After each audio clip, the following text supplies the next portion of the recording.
ମୋ ସିନ୍ଦୁରର ଅଧିକାର ସିରିଏଲର ଏହି ଏପିସୋଡରେ ଦେଖିବାକୁ ମିଳିଛି ମାଙ୍କ ଆଶୀର୍ବାଦରେ ମୁକ୍ତିଙ୍କ ଉପରେ ପଡ଼ିଥିବା ଲାଲ ଓଢ଼ଣୀକୁ ମୁକ୍ତି ନିଜ ପାଖରେ ରଖି ଜବାବ ଦେଇଛନ୍ତି ଯେ ଯେତେ ଚେଷ୍ଟା କଲେ ବି ମୋଠୁ ଏସବୁକୁ କେହି ବି ଛଡ଼େଇ ନେଇ ପାରିବେନି।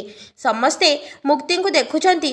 ତାପରେ ନତାଶା ଆଗେଇ ଆସି ମୁକ୍ତିଙ୍କୁ ପଛକୁ ଟାଣି ନେଇ କହୁଛନ୍ତି ହେଲେ ଏସବୁ ତୋର ନୁହଁ ଆଉ ତୋର କେବେ ବି ହେଇପାରିବନି।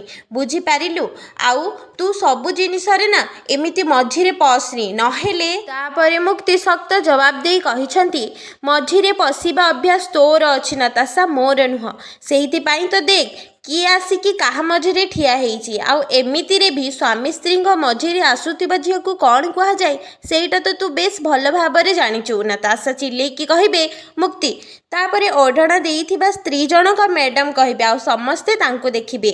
ତାପରେ ଶାଲିନୀ କହିବେ ଲାଗୁଛି ଏ ଘରେ କେହି କେବେ ଶାନ୍ତିରେ ରହିବାକୁ ଦେବେନି। ସେତିକିବେଳେ ଆଦି କହିବେ ଦେଖ ମୁକ୍ତି ଏସବୁ କରିକି କିଛି ବି ଲାଭ ନାହିଁ। ମୁକ୍ତି ଉଚ୍ଚ ସ୍ୱରରେ ଜବାବ ଦେବେ ଲାଭ ଆଉ ଲସ୍ ମୁଁ ଦେଖେନି ଆଦି, ସେଇଟା କେବଳ ତମ ପରି ବିଜନେସମ୍ୟାନ ଦେଖନ୍ତି। ବାସ୍ ମୁଁ ଏତିକି ଆମ ସମ୍ପର୍କର ମୂଲ୍ୟ ରଖିବାକୁ ଚାହୁଁଛି। ମୋ ଶଙ୍ଖା ଆଉ ସିନ୍ଦୁର ପାଇଁ ଲଢ଼େଇ କରୁଛି। ଆଦି କହିବେ କୋଉ ଶଙ୍ଖା ଆଉ ସିନ୍ଦୁର ବିଷୟରେ କହୁଛ ତୁମେ? ମୁକ୍ତି କହିବେ ଯୋଉଟା ମତେ ତମେ ଦେଇଛ। ଆଉ ମୁଁ ଜଣେ ହିନ୍ଦୁ ନାରୀ, ମୋ ଶଙ୍ଖା ସିନ୍ଦୁରକୁ ଆଉ କାହା ସହ ଭାଗ କରିପାରିବିନି। ଆଦି ଏବେ ଏଠି ଯାହା ବି ସବୁ ହେଲା ନା ସେ ସବୁ ମୁଁ କରିନି, ଦେବୀ ମା କରିଛନ୍ତି। ଆଉ ତାପରେ ବି ଯଦି ତମେ ଜବରଦସ୍ତି ନତାଶାଙ୍କୁ ମ୍ୟାରେଜ କରିବାକୁ ଚାହୁଁଛ ତାହେଲେ ମୋର ସେଥିରେ କିଛି ବି ଆପତ୍ତି ନାହିଁ।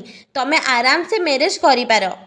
ତାପରେ ମୁକ୍ତି ହାତରେ ଲାଲ ଓଢ଼ଣୀକୁ ଧରି ତାଙ୍କ ରୁମ୍ ଆଡ଼କୁ ଆଗେଇ ଯାଆନ୍ତି ଆଉ ଭାବୁଥାନ୍ତି ଦେବୀ ମା ଏ ବାହାଘରକୁ ଅଟକେଇବା ପାଇଁ କିଛି ତ ଉପାୟ କୁହ, କିଛି ତ ରାସ୍ତା ଗୋଟେ ଦେଖାଅ। ଠିକ୍ ସେହି ସମୟରେ ଚମତ୍କାର ହୁଏ। ମୁକ୍ତି ଓଢ଼ଣା ଦେଇକି ଥିବା ସ୍ତ୍ରୀ ଲୋକଙ୍କୁ ଦେଖିପାରନ୍ତି ଆଉ ଜାଣିପାରନ୍ତି କି ସେ ରାଗିଣୀ ବୋଲି। ମୁକ୍ତି କହିବେ ରାଗିଣୀ ଏଠି କ'ଣ କରୁଛି ଆଉ ଇଏ ରୂପ ବଦଳେଇକି ଆସିବାର କାରଣଟା କ'ଣ?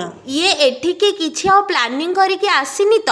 ଇଏ ଆଉ ଧନଶ୍ରୀ ଆଣ୍ଟିଙ୍କ ସହ ମିଶିକି କିଛି ଷଡ଼ଯନ୍ତ୍ର ରଚୁନାହାନ୍ତି ତ? ନା ଏବେ ନୁହଁ। ପ୍ରଥମେ ଆର ଆଉ ନତାଶାର ସମ୍ପର୍କ କ'ଣ ମୋତେ ଜାଣିବାକୁ ହେବ ଆଉ ୟାର ଉଦ୍ଦେଶ୍ୟ ବି। ତ ହଁ ଦର୍ଶକ ବନ୍ଧୁ, ଆପଣଙ୍କୁ ଯଦି ଏ ଭିଡ଼ିଓଟି ଭଲ ଲାଗିଥାଏ ତାହେଲେ ଚ୍ୟାନେଲକୁ ସବସ୍କ୍ରାଇବ୍ ଏବଂ ଲାଇକ୍ଟି ନିଶ୍ଚିନ୍ତ କରିବେ।